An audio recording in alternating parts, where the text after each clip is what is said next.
नमस्कार, जय हिंद। स्वागत है आपका मगा न्यूज पर। तारीख आज हो गई है 9 दिसंबर 2022, दिन है शुक्रवार। हिंदी तिथि पौष मास कृष्ण की द्वितीया। आज की ताजा खबरों के अपडेट में बात करेंगे देश भर की तमाम बड़ी और काम की खबरों के साथ ही सरकार की ओर से आज लिए गए कुछ महत्वपूर्ण फैसलों और जारी किए गए कुछ नए नियमों की। तो उस वीडियो को अभी लाइक करें और चैनल को सब्सक्राइब करके घंटी के निशान को जरूर से दबा दें। तो चलिए आगे बढ़ते हैं आज की बड़ी खबरों की। तब तो पहली बड़ी खबर देखिए, सरकार ने 348 मोबाइल ऐप पर लगाया है बैन, चुरा रहे थे यूजर्स का डाटा। भारत सरकार ने 348 मोबाइल ऐप पर प्रतिबंध लगा दिया है। इलेक्ट्रॉनिक और आईटी मंत्रालय ने इन ऐप्स पर बैन लगा दिया है।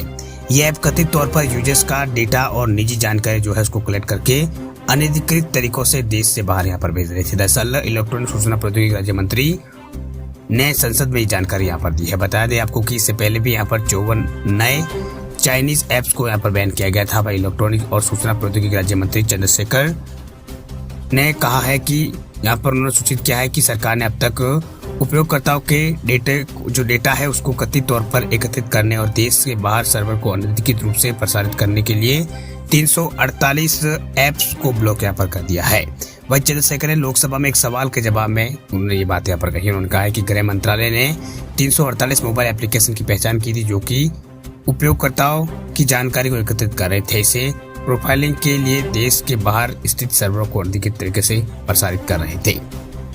वही सरकार के अनुरोध पर इलेक्ट्रॉनिक सूचना प्रौद्योगिकी मंत्रालय ने ऐप्स को ब्लॉक यहाँ पर कर दिया है। ये कार्रवाई सूचना प्रौद्योगिकी अधिनियम की धारा 69A के तहत यहाँ पर की गई है। मंत्री ने कहा है कि इस तरह के डेटा ट्रांसमिशन से देश की संपूर्णता, अखंडता और राज्य की सुरक्षा, यहाँ पर जो राज्य की रक्षा और सुरक्षा का आनंद यहाँ पर होता है। ये मोबाइल ऐप विभिन्न देशों द्वारा विकसित किए गए हैं। वही ब्लॉक किए जाने वाले ऐप्स में चाइनीज ऐप भी शामिल है। आपको बता दें कि सरकार समय समय पर सुरक्षा का उल्लंघन करने वाले मोबाइल ऐप्स पर प्रतिबंध लगाती रहती है। साल 2020 में चीनी ऐप समेत यूजर्स का डेटा चुराने और सुरक्षा का उल्लंघन करने वाले ऐप्स पर बैन लगाने की शुरुआत की गई थी।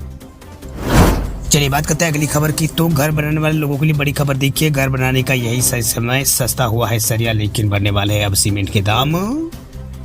अगर आप भी अपना घर बनवाना चाहते हैं तो नए साल में अगर आप ये प्लान कर रहे हैं तो शायद आपके लिए जो सौदा है वो महंगा साबित हो सकता है। दरअसल एक रिपोर्ट में संभावना जताई गई है कि आने वाले दिनों में कंपनियां जो है वो सीमेंट के दामों में 10 से 15 रुपए बढ़ोतरी कर सकती है। ऐसे में अभी अपना सपनों का जो आशियाना है वो तैयार करने का सही समय है, क्योंकि अभी जो सरिया के दाम है, स्टील के सरिया, उनके दामों में भी यहाँ पर जो दाम है वो कम चल रहे हैं।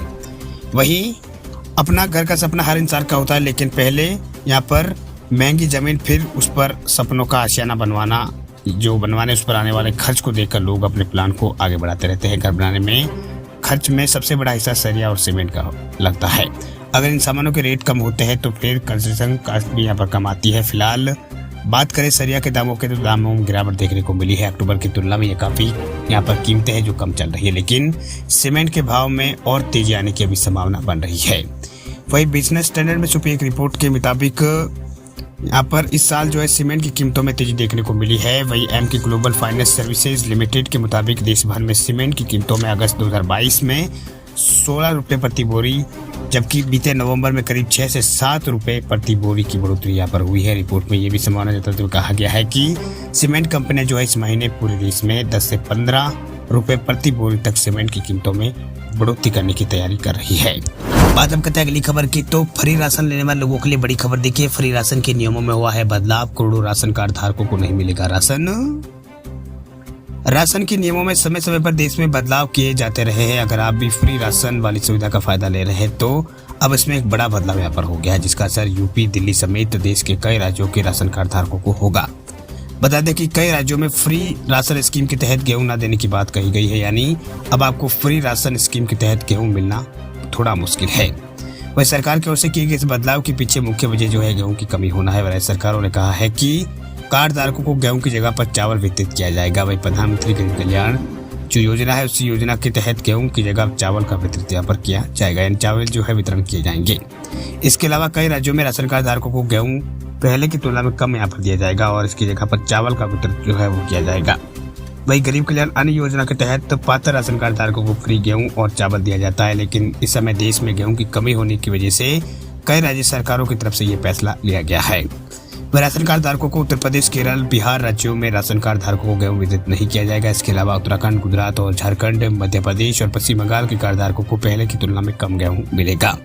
बता दें आपको कि इन सभी राज्यों के कार धारकों को गेहूं की जगह ज्यादा चावल का जो है वितरण है वो किया जाएगा। इसके अलावा अन्य राज्यों में किसी तरह का कोई परिवर्तन नहीं किया गया है। देश में गेहूं की खरीद कम होने की वजह से ये निर्णय यहाँ पर लिया गया है। इस फैसले के बाद करीब 55 लाख मीट्रिक टन से ज्यादा चावल का वितरण होगा। बात हम करते हैं अगली खबर की, तो आ रहा है देश का सबसे सस्ता 5G मोबाइल लॉन्च से पहले फीचर हुए है लीक।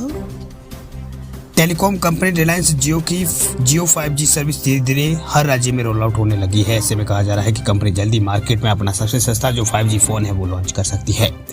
वह कई मीडिया रिपोर्ट्स में इस बात की तरफ से इशारा यहाँ पर कई मीडिया रिपोर्ट की बात यहाँ पर इस बात का इशारा करती है कि कंपनी ग्राहकों के लिए एक बजट स्मार्टफोन पर काम कर रही है। मार्केट में भी सबसे सस्ता स्मार्टफोन जियो फोन नेक्स्ट आने के बाद कंपनी जल्द ही जियो का सस्ता 5G मोबाइल भी लॉन्च कर सकती है। बता दें आपको कि हाल में जियो ने 5G फोन की यहाँ पर जो Geekbench है उस पर यहाँ पर सपोर्ट किया गया है, जिससे फोन के कुछ फीचर्स है उनका पता चला है।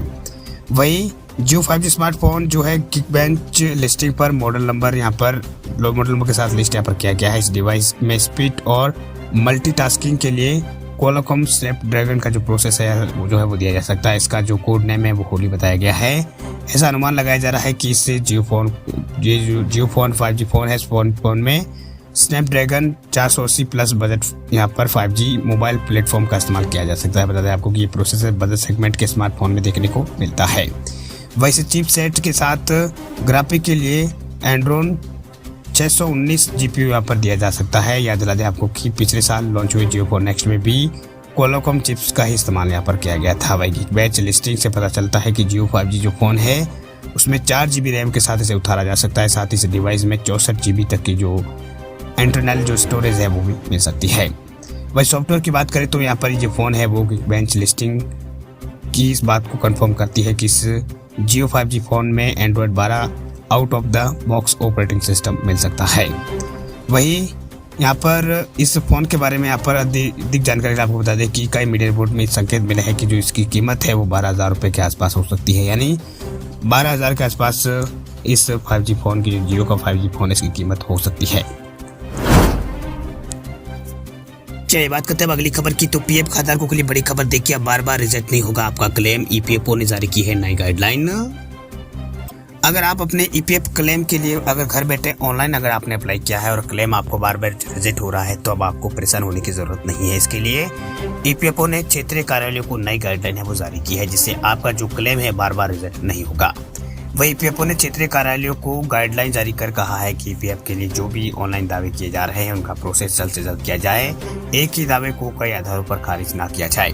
बता दें आपको कि ईपीएफओ की इस गाइडलाइन आने के बाद उम्मीद है कि अब बार बार जो क्लेम है वो रिजेक्ट नहीं होगा। ईपीएफओ ने कहा है कि प्रत्येक क्लेम की पहली बार में ही पूरी तरह से जांच की जानी चाहिए और सदस्यों को पहली बार में ही जो रिजेक्शन है उसके बारे में यहाँ पर उनके कारणों के बारे में सूचित किया जाना चाहिए। जांच में ये भी पाया गया है कि अक्सर एक ही दावे को अलग अलग आधारों पर बार बार खारिज कर दिया जाता है। वही फील्ड कार्यालयों में भी यहाँ पर फील्ड कार्यालय से भी ये अपेक्षा की जाएगी कि वह समान पीएफ क्लेम्स की मासिक जो रिजेक्शन है उसके ऊपर एक रिपोर्ट यहाँ पर जनरल ऑफिसों के समक्ष भेजेगी, ताकि ये सुनिश्चित हो सके कि उन्हें एक्सपेक्टेड टाइमलाइन के भीतर ही प्रोसेस यहाँ पर किया जा सके।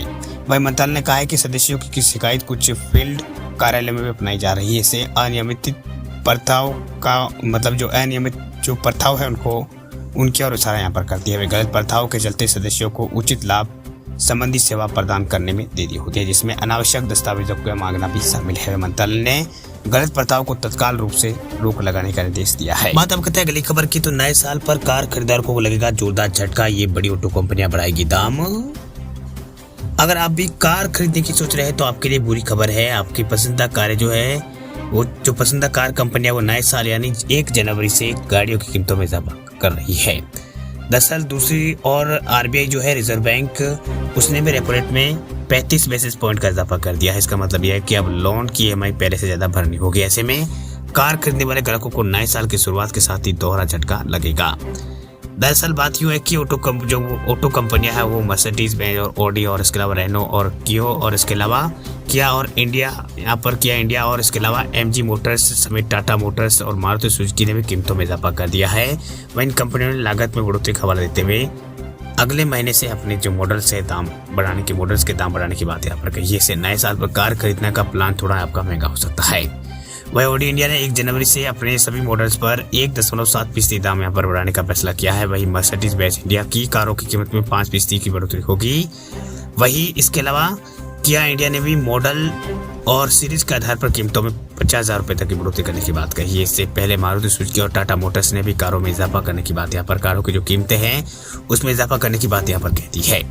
वही रेनो इंडिया ने भी यहाँ पर कार की कीमतों में बढ़ोतरी की बात यहाँ पर कही है। वही बढ़ोतरी कितनी होगी अभी इसके ऊपर कोई बयान नहीं है, लेकिन रेनो भी यहाँ पर दामों में बढ़ोतरी करेगी। इसी तरह एमजी मोटर्स इंडिया ने भी यहाँ पर जल्दी सभी मॉडल और वेरिएंट के आधार पर दामों में 2 से 3% की बढ़ोतरी की बात यहाँ पर कही है।